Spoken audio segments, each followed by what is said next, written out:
Police से हमारी मोहब्बत आज भी जारी है। अब नहीं मालूम कि पुलिस को मुझसे इतनी मोहब्बत क्यों है। मैं ये समझता था कि मेरी शादी के बाद हमारे ससुराल वालों को मुझसे मोहब्बत रहेगी, मगर लगता है कि भिवंडी की पुलिस को मेरे ससुराल से ज्यादा मोहब्बत हो गई। और शायद इनकी मोहब्बत देखकर हमारे ससुरे भी जरा नाराज हो रहे होंगे, जल रहे होंगे कि ये मेरा दामाद है, ये कब से इसको अपना रहे हैं। जैसा हम पहुंचे, असर की नमाज पढ़ के होटल में बैठा था तो मालूम हुआ कि हजरत पुलिस आई है। मैंने कहा क्या बात है, तो कहा है आपको लव लेटर देने आएगा। तो मैं इनसे कहना चाह रहा हूं, भाई ये मेरी उम्र नहीं है लव लेटर लेने की, किसी और से मोहब्बत करो, कुछ फायदा हो जाएगा आपको। मैं तो दिल जला हूं, मेरे पास तो सीने में दिल भी नहीं है। मैं दुनिया में बदनाम हूं कि मेरी जबान कड़वी है। तो जिसके पास दिल है उससे इश्क मोहब्बत करो, जो खुद जला हुआ है उससे क्या मोहब्बत करेंगे। बहरहाल मेरे को नोटिस दे दिए सेक्शन 149 सीआरपीसी में और सेक्शन 68 महाराष्ट्र पुलिस एक्ट में। उसमें लिखा गया कि हाँ, नाम इनका है विजय बीसे, सीनियर पुलिस इंस्पेक्टर। बोले कि फुला ये मेरे को एम्पावर किया गया और मेरे को बोल रहे हैं कि आप you are requested not to speak over religion. अब आप देखिए, विलियम शेक्सपियर भी इनके अंग्रेजी पे खुश हो रहा होगा। हम लोग इनको मोहब्बत से बोलते वली भाई शेक्सपियर। तो खैर, not to speak over religion और कास्ट, ये पहली मर्तबा मालूम हुआ पुलिस वाले कास्ट को CAST लिख दिए। मुबारक आपको।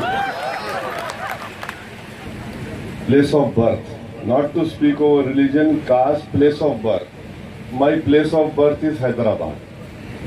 अब प्लेस ऑफ बर्थ पे क्या बोलूंगा मैं, नहीं मालूम। मोदी जी शायद गुजरात में पैदा हुए, नहीं बोलता उनके बारे में। Language to gain the votes, ठीक है। Strictly follow so and so 125 127, not promoting enmity between classes. फिर उसके बाद not to overrule provisions under 153A, B, 295A, 298 और IPC। अरे कभी अंग्रेजी तो अच्छी लिखा लो, दुश्मनी करना है तो अच्छी तरह करो।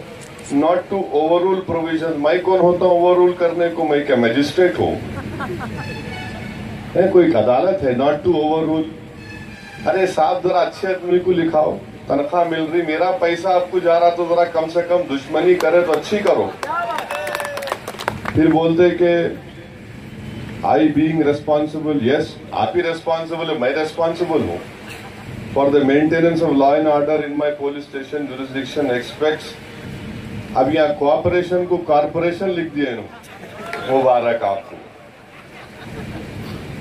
एक्सपेक्ट कॉर्पोरेशन, यस आपको कॉर्पोरेशन दे सकता हूँ, कॉर्पोरेशन कहाँ दूं मैं? अब ये हमारे को लिख के दे दिए।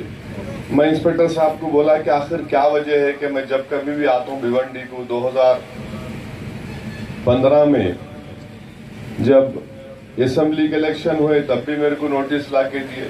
मतलब ये नोटिस क्यों दे रहे मेरे को? बोले नहीं देते आपको। मतलब ले दो, मैं आप जितने नोटिस देते दो, मगर मैं ये पूछना चाह रहा हूँ कि कोड ऑफ कंडक्ट है तो महाराष्ट्र स्टेट इलेक्शन कमीशन क्या करना? फिर महाराष्ट्र स्टेट इलेक्शन कमीशन की तरफ से आना नोटिस मेरे को। मैं उनसे कहा कि कल मालेगांव में एक बहुत बड़े जलसे से मैं खिताब करने का मौका मिला, वहां पर कोई नोटिस नहीं मिली। इससे पहले 3 जलसे लातूर में हुए, कोई नोटिस नहीं मिली। आखिर भिवंडी आते ही क्या हो जाता है इनको? ठीक है, अच्छी बात है, आपके अगर पॉपुलैरिटी में इजाफा होता है मुझे नोटिस देकर तो बहुत अच्छा है, मगर मैं हमारे क्या नाम है इनका, विजय साहब से बोलूंगा, बड़ी इज्जत के साथ बोलूंगा कि नेक्स्ट टाइम जब उद्धव ठाकरे आए तो उनको भी नोटिस देंगे क्या? फडणवीस आए तो उनको भी नोटिस देंगे क्या? कांग्रेस के घिसीटे पिसीटे लीडर आए तो उनको भी देते क्या? किसी को नहीं देते। आपको कोई मर्द नजर नहीं आ रहा, मैं नजर आ रहा हूं क्या? क्या वो लोग गूंगे हैं, मेरे मुंह में जबान है क्या? वो नहीं बोलते कुछ भी, मैं ही बोलता हूं क्या? मेरे पीछे क्यों पड़ रहे विजय साहब? आप विजय हो गए मालूम नोटिस देके, मगर मुझको भी विजय होने का इलेक्शन में। अगर आप मेरे को विजय होने से रोक कर नोटिस दे के समझ, गलत बात है ये। आप यूनिफॉर्मिटी रखो, जो आ रहा है उसको नोटिस दो। चीफ मिनिस्टर को भी दो, आप कल आएंगे चीफ मिनिस्टर कैंपेन करने, उनको भी दो नोटिस। आप नहीं दे सकते आप, इसलिए ये तो आपका प्रमोशन क्या होगा? डर जाएंगे आप, डाई को डरते दो, उसको भी दो, जाके सलूट मार के दो। फडणवीस साहब नोटिस मैं ओवैसी को दिया, आपको भी दे रहा हूं। उद्धव ठाकरे को भी दो। एयर इंडिया का वाक़या तो नहीं होगा, मेरे को मालूम, देना था। हमारे भी पीछे पड़े हुए हैं। आखिर किस्सा क्या है ये? यही हरकतें अवाम में गलत मैसेज पहुंचाती हैं कि हाँ यकीनन मेरा नाम असदुद्दीन ओवैसी है, तो क्या मेरे चेहरे पे लिखा हुआ है भड़काऊ भाषण? मैं हिंदुस्तान के पार्लियामेंट का मेंबर हूं, मैंने हिंदुस्तान की आईन पर हल्फ लिया है। I have taken oath on the Indian constitution. मैं हिंदुस्तान के पार्लियामेंट में खड़े होकर 3-4 मिनट की तकरीर कर सकता हूं, तो वहां पर स्पीकर नहीं रोकती। कई जलसे मेरे हुए हर जगह पर, कहीं पर कोई केस बुक नहीं हुआ, मगर यहाँ आए तो फौरन हम पर नोटिस दे दिए। अब भिवंडी के अवाम को फैसला करना है कि वो किसको वोट देंगे। जिसको नोटिस मिलती है उसको वोट देंगे, जिसको नोटिस नहीं मिलती उसको वोट देंगे। क्योंकि जिसको नोटिस मिल रही है वो इस बिना पर मिल रही है कि इनको डर है कि ये आदमी सच्चाई बयान करता है, इसको सच्चाई बयान करने से रोका जाए, इसीलिए मुझे नोटिस दी जा रही है।